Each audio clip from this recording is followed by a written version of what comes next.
마태복음 21장 12절부터 17절 한 절씩 교독하겠습니다. 예수께서 성전에 들어가사 성전 안에서 매매하는 모든 사람들을 내쫓으시며 돈 바꾸는 사람들의 상과 비둘기 파는 사람들의 의자를 둘러 엎으시고 기록된 바 내 집은 기도하는 집이라 일컬음을 받으리라 하였거늘 너희는 강도의 소굴을 만드는도다 하시니라.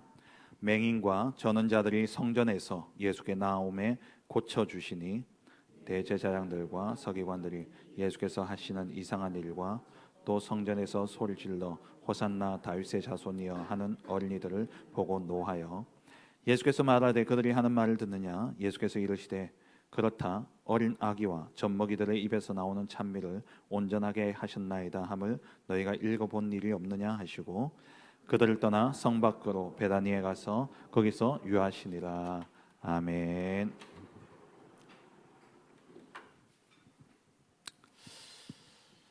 우리가 세상을 향해서 선포해야 될 복음은 언제나 동일합니다.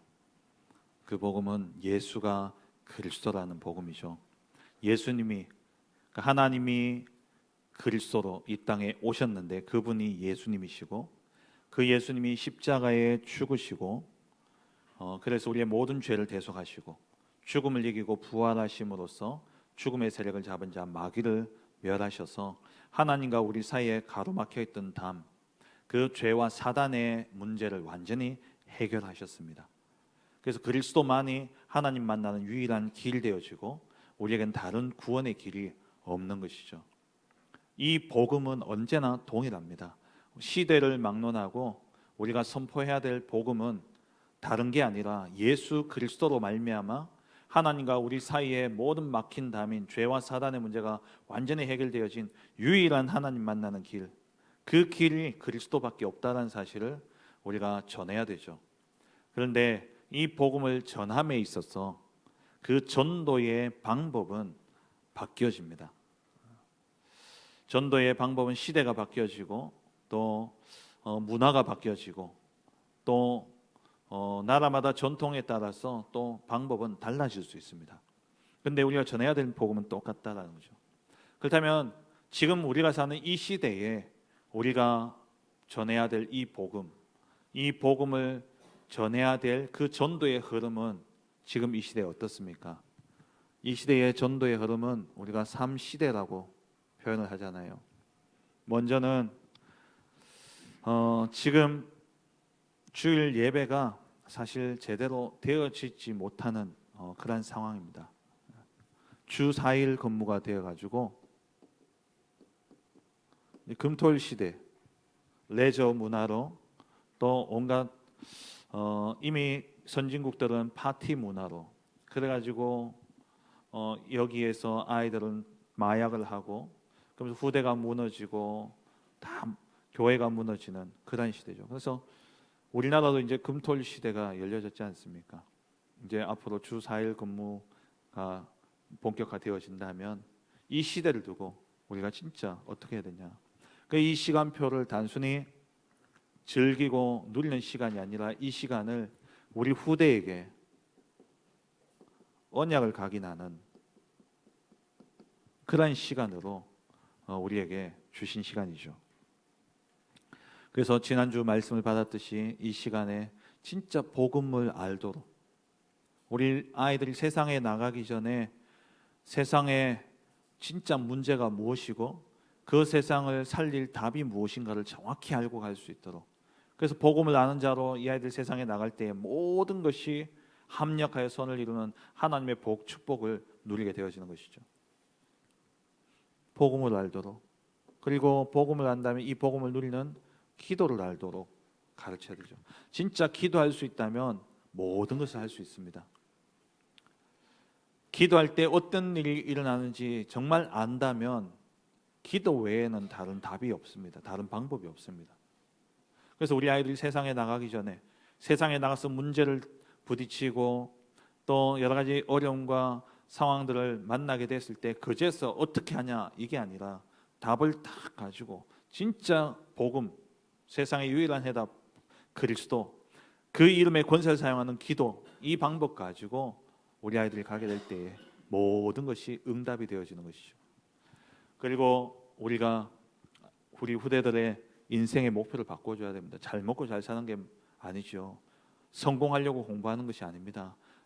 이번 주 오후 예배 말씀 받았던 것처럼 바탕을 만들려고 열심히 노력하고 최선을 다하는 게 불신자의 모습이라면, 신자의 우리는 이미 바탕이, 배경이 이미 주어졌습니다.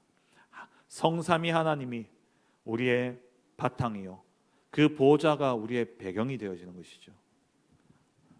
그래서 우리 렘넌트들은 성공하기 위해서가 아니라 이 복음을 증가하는 전도자로, 그래서 전도를 아는 자로 우리 아이들에게 심어줘야 돼요. 금토일 시대 아이들이 절호의 기회 아닙니까? 이때 아이들을 모아서 정말 복음을 알도록, 기도를 알도록, 전도를 알도록 그렇게 해서 주일에는 진짜 예배를 통한 하나님 앞에 축제, 감사의 축제를 드리는 그런 시간이 되어줄 수 있도록. 그리고 지금 이 시대는 어떤 시대입니까? 옛날에는요, 교회만 세워놓으면, 교회 건물만 잘 지어놓으면요, 교회가 부흥되는 시대였습니다. 근데 이제는 개척교회가 우리 7, 80년대 개척교회들처럼 크게 그렇게 부흥될 수 있는 그런 시대가 아닙니다. 지금 교회가 문을 닫고 있는 시대입니다. 그래서 교회를 올바르게 회복해야 되죠. 그래서 교회를 회복하는, 교회가 그럼 어떤 방향으로 나아가야 될 것인가? 교회의 사명은 무엇인가? 이 시대에 교회에 주어진 사명은 무엇인가? 그걸 정확히 알아야 되는 것이죠. 그래서 세 가지 뜰, 옛날에 성전에 있었던 그 세 가지 뜰을 회복하자라는 겁니다. 그리고 지금 이 시대는 엘리트들이 거의 다 명상에 빠져 있습니다. 세상을 움직이는 그러한 사람들, 소위 억만장자, 이런 사람들은 또 한 분야의 전문성을 가지고 그 분야의 최고를 달리고 있는 서밋인 사람들이 그 힘을 어디서 공급받냐? 명상을 통해서 받는다라는 거예요. 근데 이 명상은 나를 비우는 거지 않습니까? 나를 비워요. 그래서 나를 비우면 마태복음 12장에 7귀신이 비고 소재된 그곳에 더 들어온다 그랬습니다. 더 강하게 역사하는 거죠. 그래서 우리는 비워서는 안 돼요. 나를 비우면 안 됩니다. 채워야 됩니다.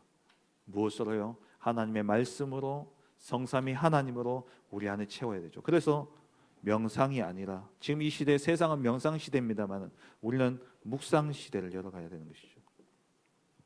이 세 가지 시대를 우리는 열어가야 되는 겁니다. 그런 가운데 지난주에 그럼 금토일 시대의 기준은 뭐냐?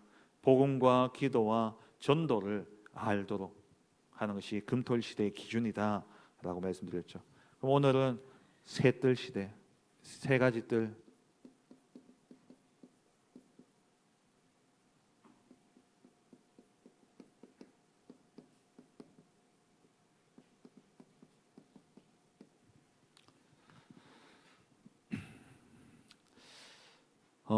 교회는 사단이 무너뜨릴 수 없습니다. 교회는 정치가 무너뜨릴 수도 없습니다. 교회는 어떤 권력자, 힘 있는 자들이 교회 문을 닫게 하는 게 아니라는 거예요. 교회는 누가 무너뜨립니까? 교회는 누가 문을 닫게 합니까? 좀 아이러니하지만 하나님이 교회 문을 닫게 하는 겁니다. 이 반석 위에 내 교회를 세우리니 말씀하셨죠. 그래서 반석 위에 세워진 교회이기 때문에 이 교회는 사단이 아무리 역사해도 사단 때문에 무너지는 것처럼 보일지 모르지만요, 교회는요 사단에 의해서 무너지는 게 아닙니다. 교회는 시대마다 하나님이 교회 문을 닫게 하셨어요. 그래서 역사를 보면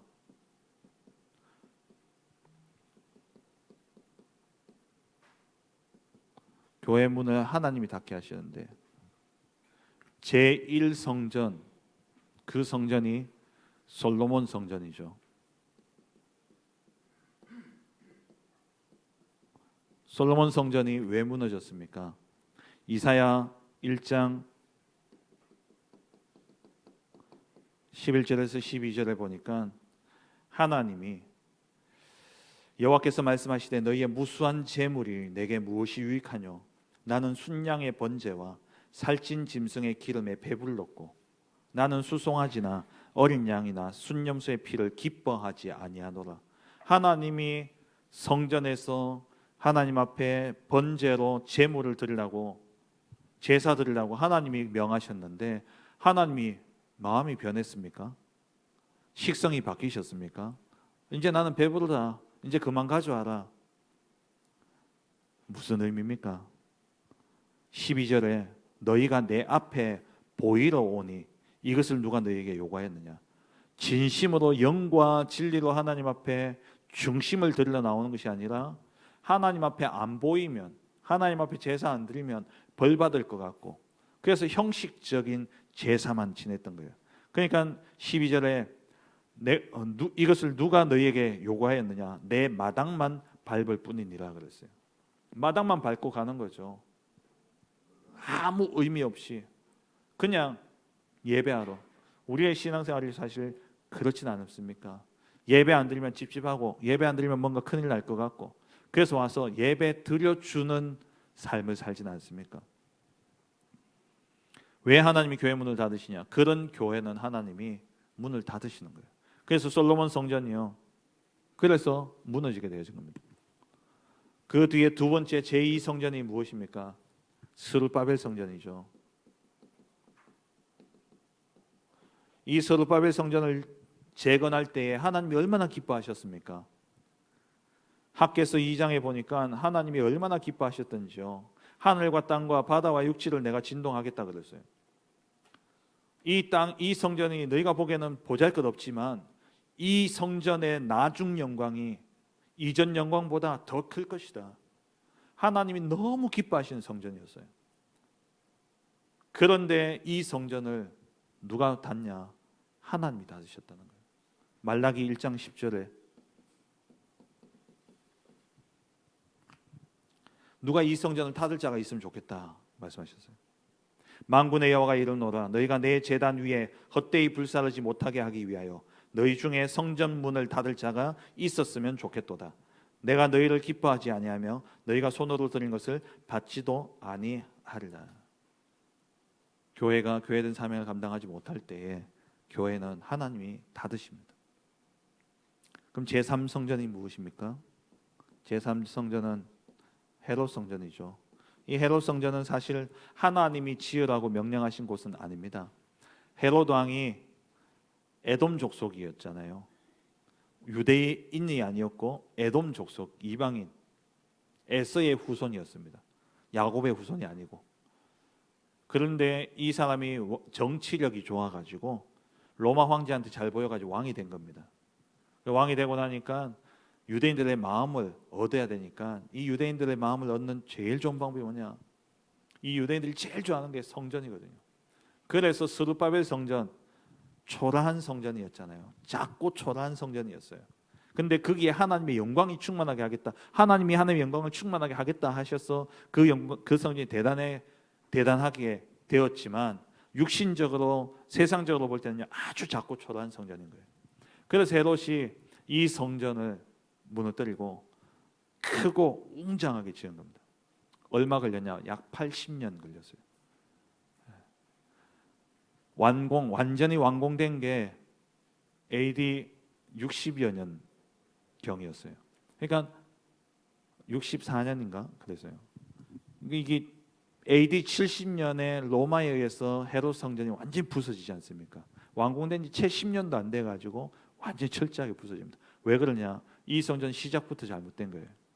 하나님이 기뻐하시는 성전이 아니라 정치적인 자기 욕심, 자기 욕구 때문에 만든 성전이었기 때문에.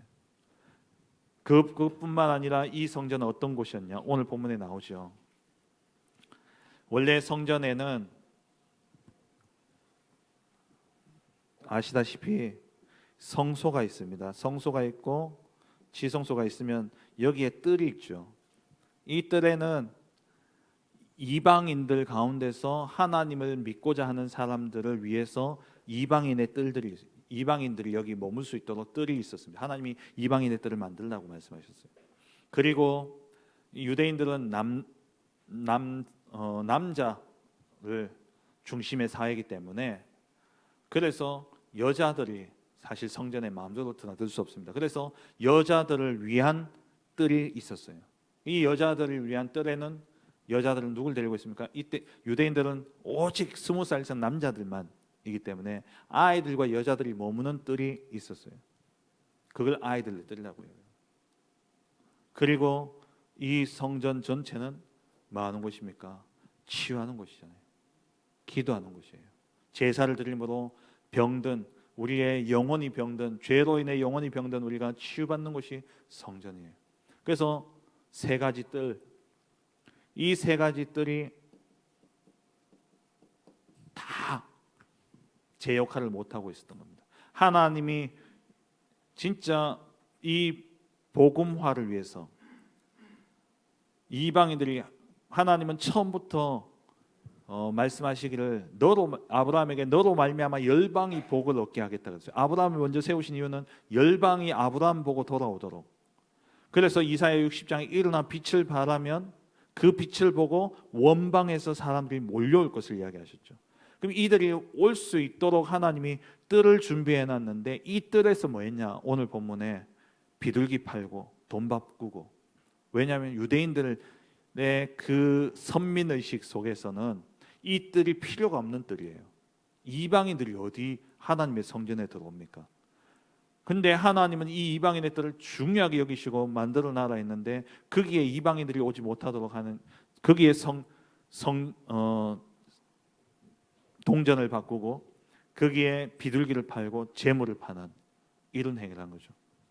그리고 오늘 본문에 보면 15절에 대제사장과 서기관들이 예수께서 하시는 이상한 일과 또 성전에서 소리를 질러 호산나 다윗의 자손이야 하는 어린이들을 보고 노하여 교회 안에서 아이들의 뜰에서 아이들이 호산나 다윗의 자손이야 하면서 그리스도를 찬미하고 하나님을 찬미하는 이 모습을 보고 바리새인과 서기관들이 어떻게 했냐? 노했다는 거예요. 어디 애들, 우리나라 말로 애들은 가라. 어디 애들이 여기서 이렇게 되어지는 거죠. 그러니까 아이들의 뜰도 완전히 짓밟혔죠. 이방인의 뜰도 짓밟혔죠. 그리고 앞서 이야기했던 제1, 제2 성전 이게 뭡니까? 치유의 뜰이 완전히 제 역할을 못하는 거죠. 하나님께 제사를 드리는데 하나님이 그 제사를 하나도 안 받아요. 기도의 뜰, 치유의 뜰 이게 제 역할을 하지 못하는 겁니다. 그러면 어떻게 됩니까? 하나님이 그런 교회는 더 이상 필요가 없는 거예요. 그래서 교회의 문을 닫는 겁니다. 그래서 이 시대에 우리가 무엇을 회복해야 된다고요? 세 가지 뜰을 우리가 회복해야 되는 겁니다. 첫째로 이방인의 뜰이죠.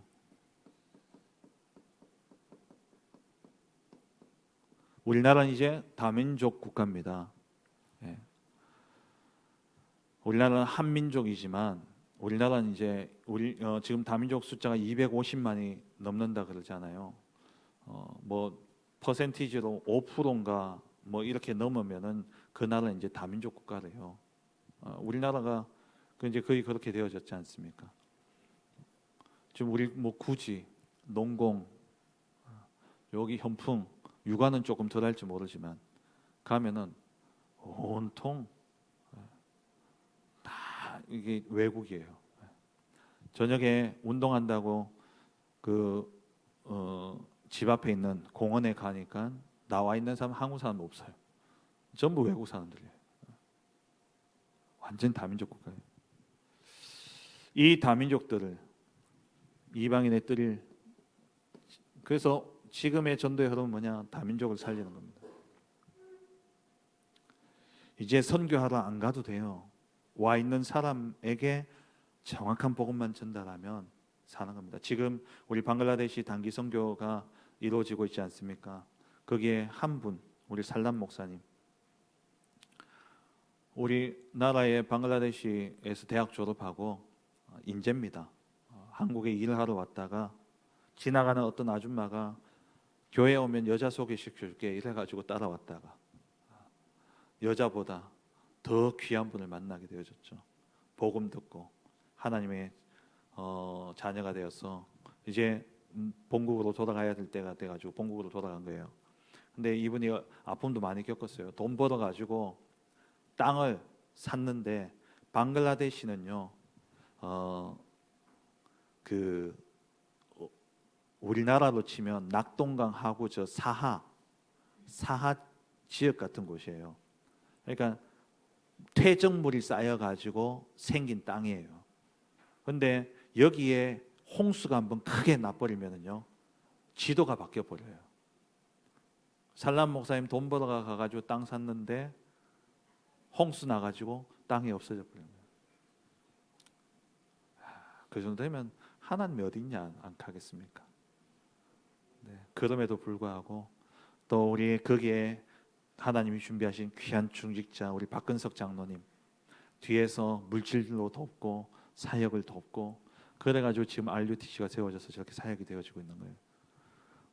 노동자로 왔는 그 한 명이 복음 듣고 돌아갔는데 방글라데시에 그 전에 제가 갔을 때는 12개의 지교회를 놓고 기도하면서 8군데 방글라데시 그 전역에 8군데의 지교회를 열어갔거든요. 지금 제가 정확하게 몇 개인지 모르겠습니다. 거의 1억 5천 명 이상 되는 인구, 그 현장을 살리는 중요한 망대로 서 있는 한 분, 우리에게 와 있는 이 다민족 한 사람. 그러니까 우리가 세 가지 뜰 하면은요, 큰 뭐 역사를 기대하는데 큰 역사 안 일어납니다. 우리가 다민족 이방인의 뜰 언약 붙잡고 막 기도한다고 다민족들이 뭐 50명, 100명씩 막 몰려올 것 같습니까? 아니에요. 한 사람이라도 정확한 진짜 복음과 기도와 전도를 아는 한 사람을 세운다면 그것은 천년 응답으로 오는 겁니다.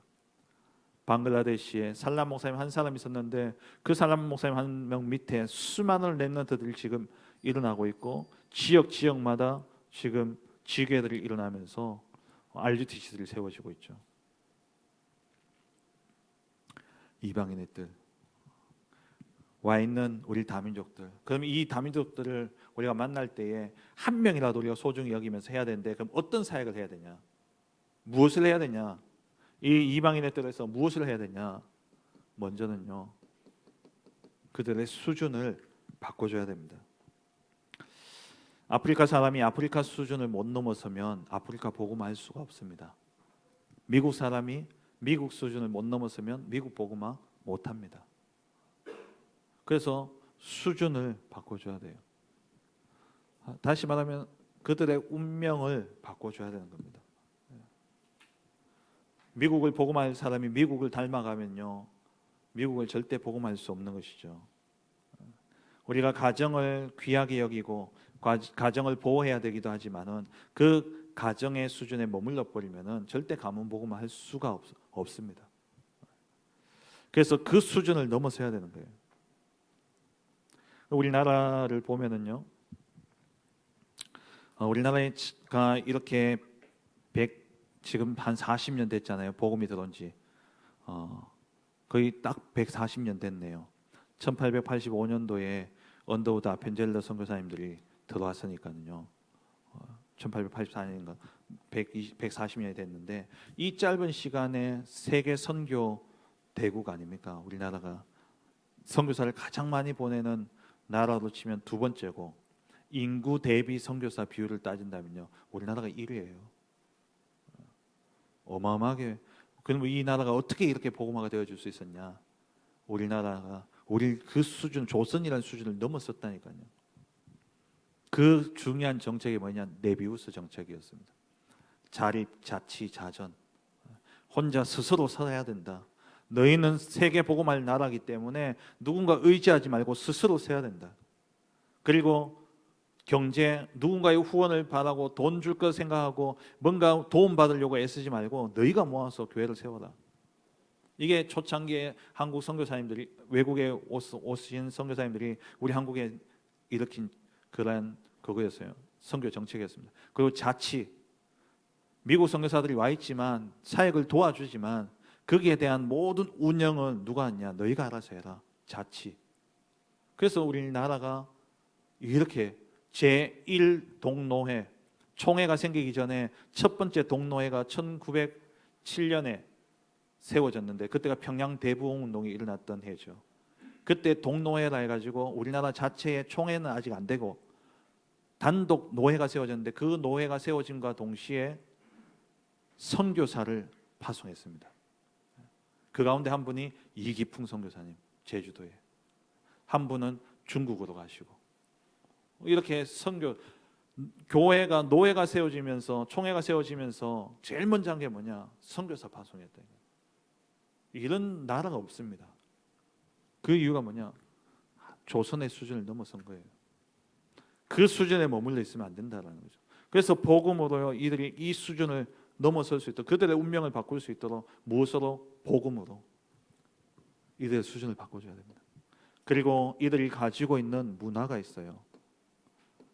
근데 문화의 뿌리는 뭐라고 그랬습니까? 제가 늘 말씀드리지만 문화의 뿌리는 종교예요. 종교라고 표현하지만 사실 문화의 뿌리는 뭐냐? 우상 숭배입니다.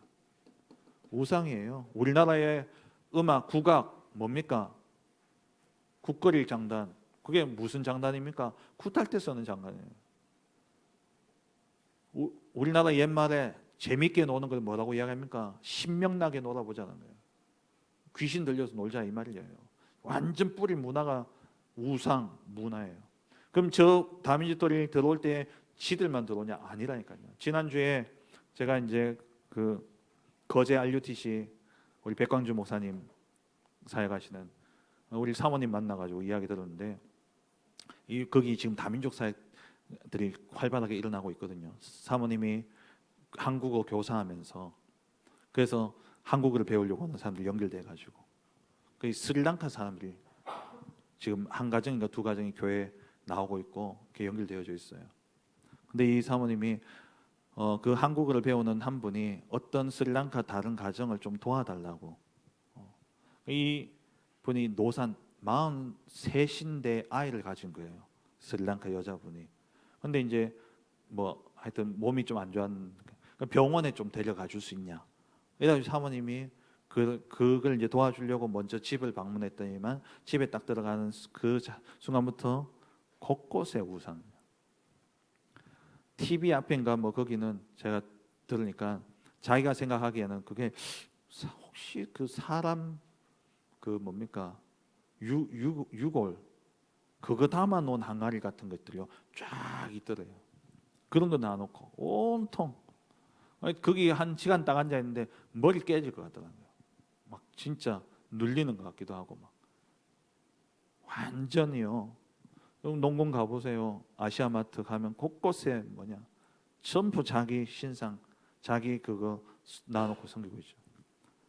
바꿔줘야 돼요. 뿌리를 바꿔줘야 됩니다. 무엇으로요? 복음 아니면 안 됩니다. 그래서 복음을 심어야 돼요. 그리스도가 운명을 바꾸고 그리스도로 흑암이 우상이 무너지게 되어지는 것이죠. 바꿔줘야 됩니다. 이걸 지식인들이 압니까? 그냥 노동자가 없으니까 우리나라는 이제 뭐 전부 다 그 블루칼라로 다 사무직을 하려고 하니까 농사 지을 사람이 없잖아요. 밭에 일할 사람 없고 공장에 일할 사람이 없습니다. 그러니까 노동자가 있어야 되니까 노동자들 불러가지고 해외에서 사람들 불러들이는데 그냥 그렇게 노동자를 불러들인다 생각하지 거기에 따라오는 이 영적인 흑암의 역사는 아무도 모르고 있다는 거예요. 우리가 많은 사역을 하는 것이 아니더라도 한 사람을 만나더라도 그 사람의 세계 복음할 수준으로 그리고 그 사람의 깊이 뿌리 내려 있는 우상 문화를 바꿔줘야 됩니다. 무엇으로요? 복음으로요. 복음은 그 사람의 생각만 바꾸는 것이 아니라 그 사람의 영혼을 바꾸는 것이고 복음은 영혼을 바꾸는 것이 복음입니다. 세상의 어떠한 것도 영혼을 바꿀 수 없고 영원을 바꿀 수는 없습니다. 근데 예수 그리스도의 복음은 마귀의 자녀에서 하나님의 자녀로 거듭나게 하고 이 복음은 지옥의 권세, 영원토록 지옥에 살아가야 될 그 인생을 영혼을 바꾸는데 하나님 나라에 그 신분으로 바꾸는 거죠. 의식, 잠재의식, 무의식, 영혼 깊은 곳까지 바꾸는 게 뭐냐? 복음입니다. 그래서 이방인의 뜰을 열어놓고 뭐 해야 되냐? 이들에게 정확한 복음을 심으면서 그 나라의 수준을 뛰어넘고 진짜 세계 복음할 수 있는 그러한 한 사람으로 세워나가야 돼요. 숫자가 안 많아도 됩니다. 작지만 그 한 사람을 세우게 될 때 우리는 천년의 응답을 받아 누리게 되어지는 것이죠. 두 번째, 치유의 뜰입니다. 지금 이 시대는 질병 시대 아닙니까?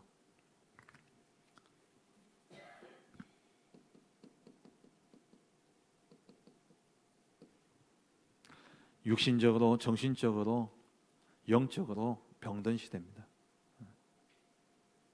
이 치유의 뜰에서는 뭘 해야 되냐? 그러다 보니까 사실 질병은 가장 가까이 있는, 내게 가장 가까이 와 있는 고통 아닙니까?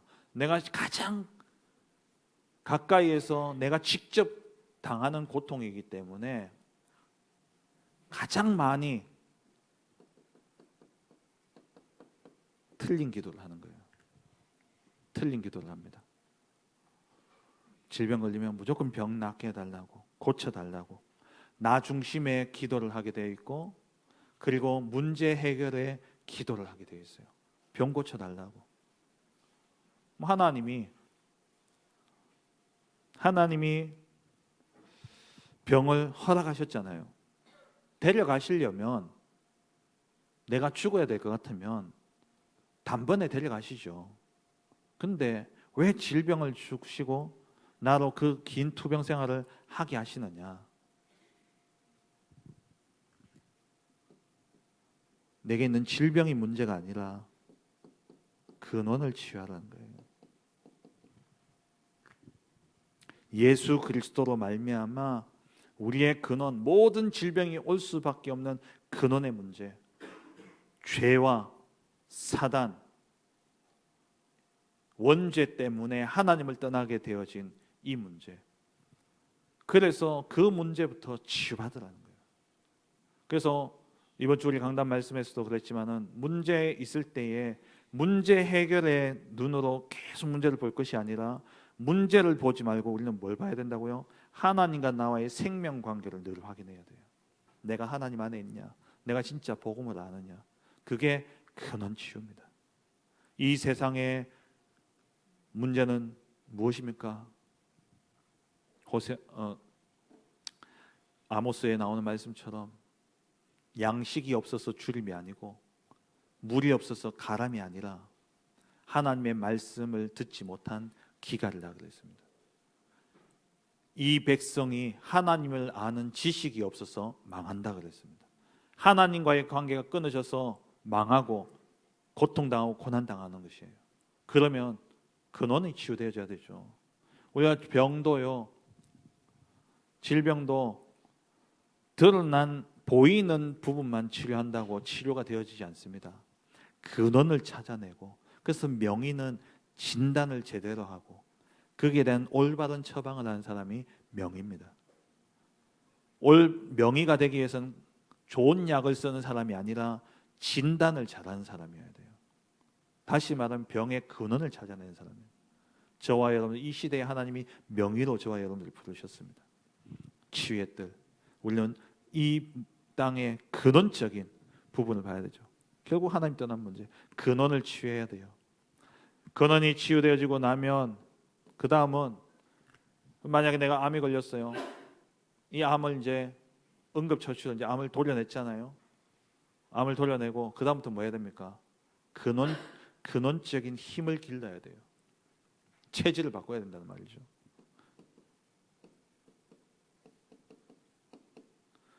근원이 치유되어지고 하나님을 만났다면 근원적인 힘을 길러야 되는데, 근원적인 힘은 뭐냐? 날마다 하나님이 나와 함께, 우리와 함께 모든 일을 함께 하시는 그 누리는 시스템이 내게 갖춰지는 것, 이것이 근원적인 힘이에요.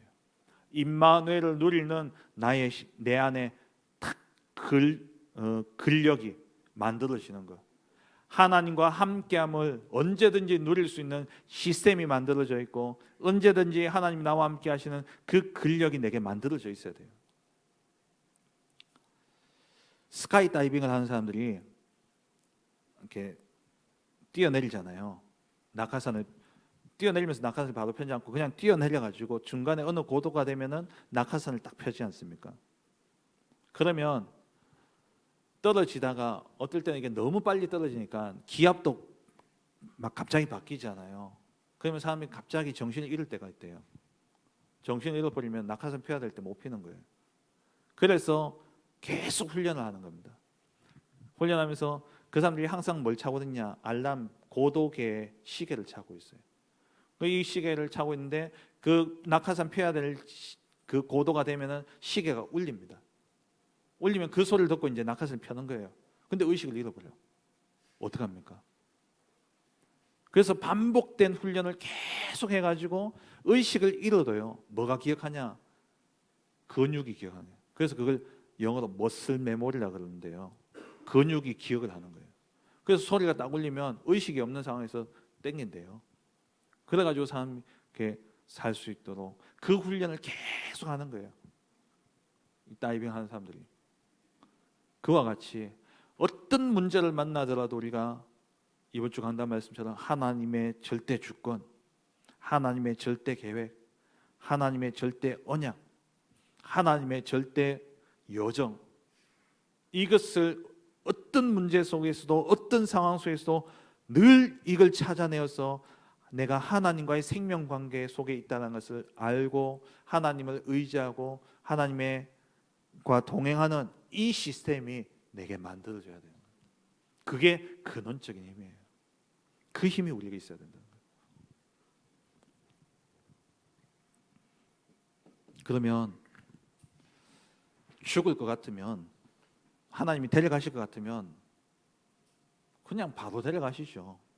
그죠? 근데 왜 질병을 두고 이렇게 나를 지금까지 이 고생하도록 살려놨냐? 그럼 하나님께는 먼저는 근원 치우고 그리고 근원적인 힘을 얻게 하셔서 뭘 감당하라고요? 근원적인 사명, 하나님이 주신 사명 감당하라고 하나님 주신 거예요. 그래서 우리는 치유의 뜰에서는 뭐 해야 되냐? 이것 하는 겁니다. 틀린 기도 바꿔줘야 돼요. 다 나 중심 병 낫도록, 이 병이 낫도록 막 기도하는 종교적인 기도 그거 말고 하나님이 당신을 만약에 이 병 때문에 죽을 것 같으면 하나님이 굳이 암 걸리게 해서 죽게 하겠냐? 바로 데려가시지. 사명 감당 다 했으면. 근데 당신에게 사명이 남아있다. 그 사명 감당하려니까 당신 보니까 지금 질병 때문에 아무것도 할 수 없다. 근원이 치유되어야 된다. 하나님을 만나야 돼요. 하나님의 자녀가 됐다면 이제 하나님과 함께하는, 그래서 아픈 게 기억나지 않을 정도로 하나님과 함께하는 비밀 속에 들어갈 수 있도록, 그게 근원적인 힘이죠. 그리고 그 질병 가운데서도 하나님이 하실 그 사명이 있다. 이걸 찾아주는 거예요. 그래서 저는 예전에 어떤 성도님이 질병에 걸렸는데, 암이 걸렸는데 신방을 가는데 도대체 무슨 말을 해야 될지 모르겠는 거예요. 나이도 그렇게 많지도 않으시고 암이 걸렸는데, 하나님 도대체 이 가정에 신방은 해야 되겠고 가서 예배는 해야 되는데 이 암이 걸려가지고 젊은 사람이 하나님 도대체 무슨 말을 해야 돼요? 그러면서 기도하는데 하나님 제 마음에 딱 주신 게 뭐냐? 투병인 생활이 아니라 언약의 여정이다. 이게 저한테 딱 오는 거예요. 하나님이 이 사람을 살려주신다면 그 질병 가운데서 이제 방향을 선회해서 하나님께 집중하면서 하나님 주신 언약을 찾고 제2의 인생 시작, 제2의 언약의 여정을 가는 거다. 그래서 복음 가진 우리들에게 일어나는 모든 질병은 그 질병과 싸우는 투병 생활이 아니라 하나님의 언약 붙잡고 하나님 주신 사명 감당하는 언약의 여정을 가는 겁니다. 나이가 많든 아무리 중한 질병에 걸렸던 상관없이 주님 부르시는 그날 그 순간까지는 내게 주신 근원적인 사명이 있다는 거예요. 이 치유를 하는 거예요. 이게 치유의 뜰을 사는 겁니다. 세 번째, 아이들의 뜰. 우리 후대죠. 이 아이들의 뜰에서 뭐 합니까? 이 아이들이 세상 나가기 전에 세상을 살릴 답을 가지고 세상 살릴 힘을 가지고 가도록, 다시 말해서 이 아이들이 서밋이 되도록. 그래서 아이들을 통해서 서밋 운동을 하는 겁니다. 이 아이들 진짜 세상에 나가기 전에 영적 서밋, 기능의 서밋, 문화의 서밋으로 탁 세워질 수 있도록. 그래서 금토일 시대를 활용해서 이 아이들에게 영적 서밋이 되어지도록 복음을 심고요. 영적 서밋이 되도록 금토일 시대에 언약, 복음, 기도, 전도를 심는 거죠. 그리고 기능의 서밋, 이 아이들이 진짜 기능, 자기의 달란트를 가지고 갈 수 있도록, 그래서 달란트를 찾아주는 겁니다. 그러니까 하나님이 특별하게 쓰실 사람들에게는요, 어릴 때부터 분명한 달란트를 주십니다. 근데 대부분의 사람들은 사실 어릴 때 분명한 달란트 가졌다고 해서 그걸 끝까지 이루는 사람들 거의 없어요.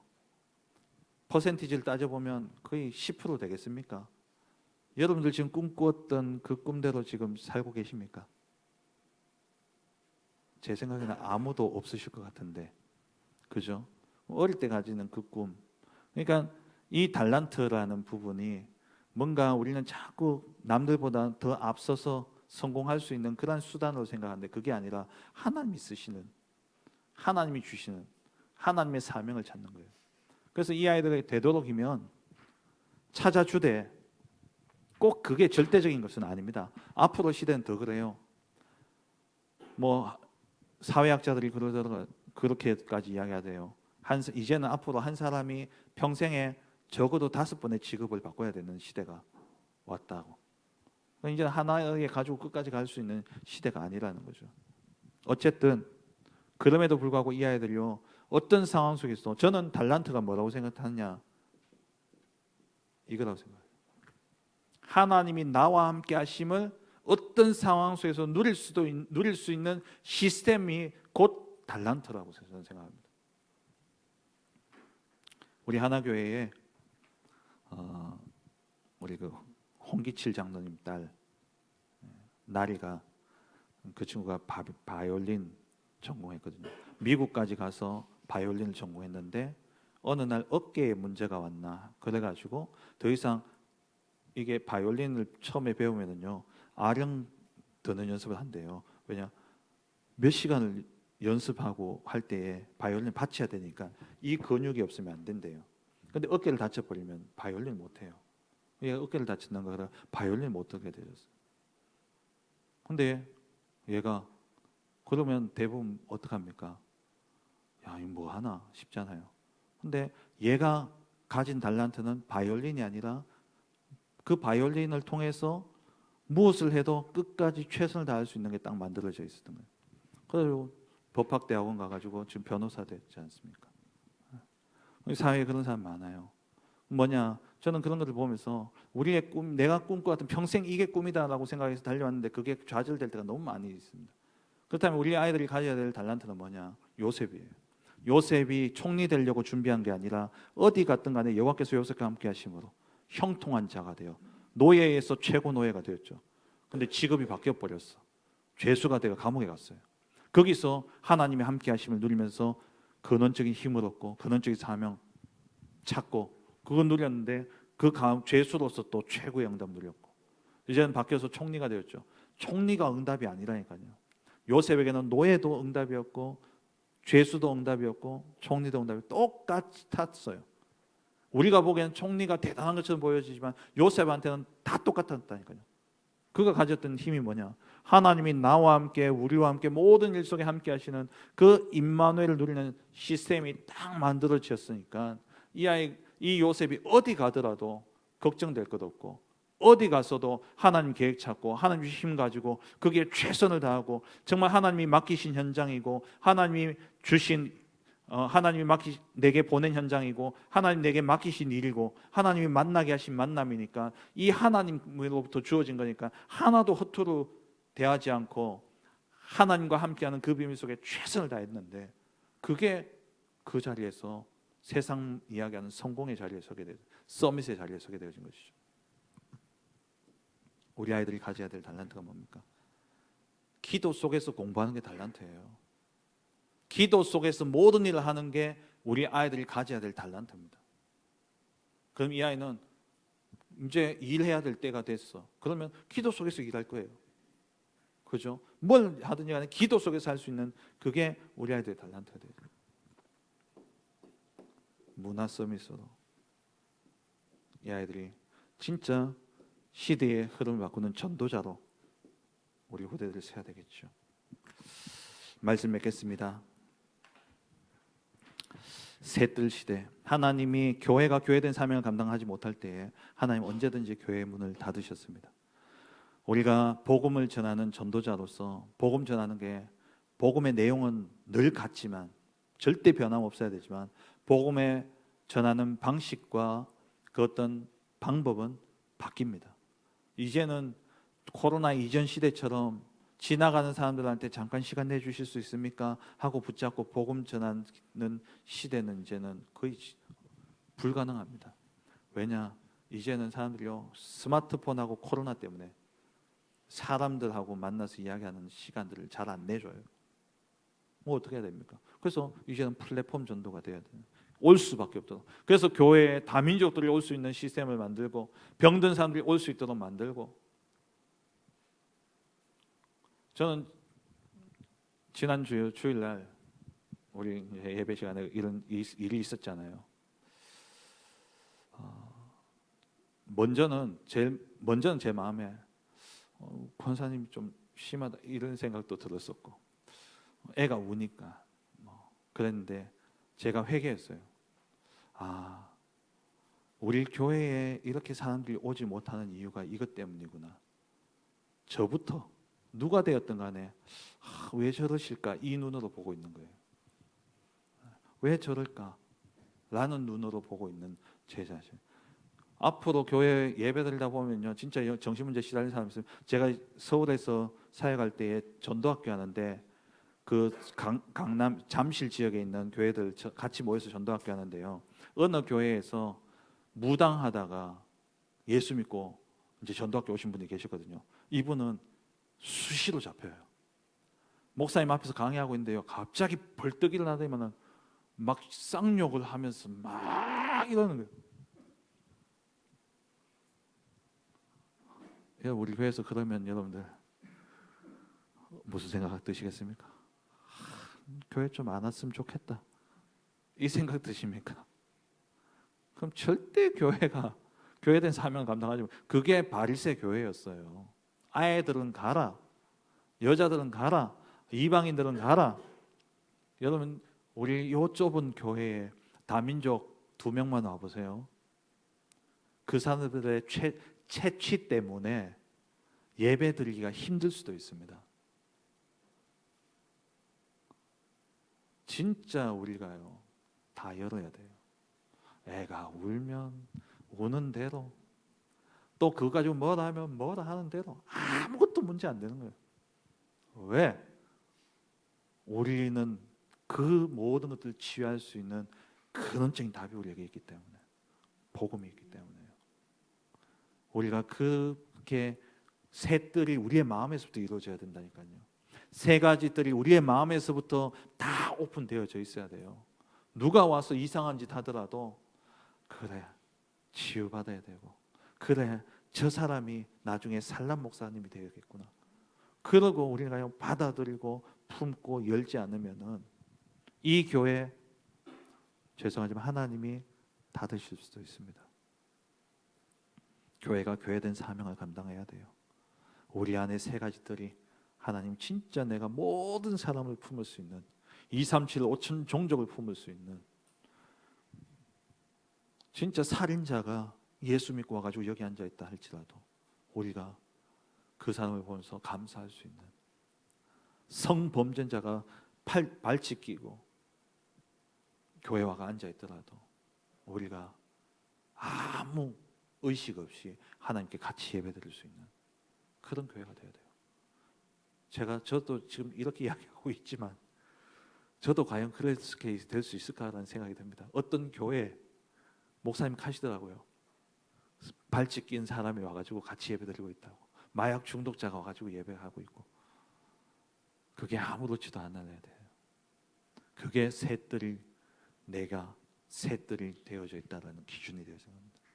정말 저와 여러분들 통해서 이 시대의 하나님의 소원인 세계복음의 언약 속에 이 시대의 전도의 흐름인 237 후대, 이방인들과 후대와 병든 자들을 진짜 복음으로 치유하는, 그래서 그들을 서밋으로 세워서 현장 살리는 그런 참된 교회를 회복하는 우리 교회와 우리 모든 성도들 되어지길 주의 이름으로 축원합니다.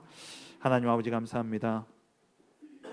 셋들 시대에 정말 우리 마음에 먼저 이 병든 자들과 또 이방인 다민족들과 그리고 우리 방황하는 후대들을 두고 진짜 이들을 품고 복음으로 답을 줄 수 있는 그 셋들이 내 안에 먼저 세워지게 하여 주옵소서. 그래서 우리 교회에 누가 오든 간에 이 복음으로 한 사람 한 사람들을 답을 주고 살려 그 사람들이 절대 망대가 되어져서 그 가정을 살리고 그 지역을 살리고 그 나라를 살리는 응답이 일어날 수 있도록 축복하여 주옵소서. 예수님의 이름으로 기도합니다. 아멘.